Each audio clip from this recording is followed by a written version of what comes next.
what is regulatory limbo? Why does it exist? And what does it actually mean? So it's when a chemical like chloride, which hasn't been approved for use in the US, but it also hasn't been banned. So it sits somewhere in the middle. That middle ground or that gray area is where a lot of profit lives. Because if it's not banned, but also it's not approved, it's still allowed to come in on imports through food.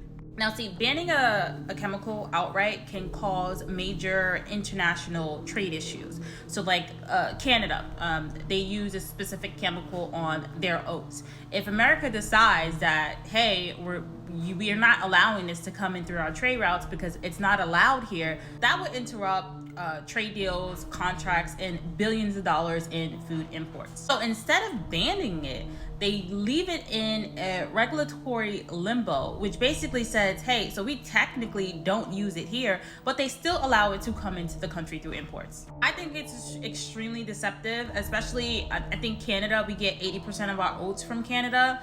Why not just tell them, hey, we don't allow this here, so if you want to keep this trade deal between us two, have your farmers not use that product. Apparently they think it's easier to just allow traces of the chemical, which is another thing that the chemical company actually lobbied to have the parts per million raised from 15 to 40, but that's a whole nother topic. But it just points to the fact that our food system was not made for people. It's made for profit, and it was built for trade. That's why I'm building the What's Up, so you don't have to worry about which side of limbo your food came from. You know your food, you know your farmer, and you know the practices behind it. So if you want to support this mission, please visit my website at thewhatsup.com, like, follow, share with a friend.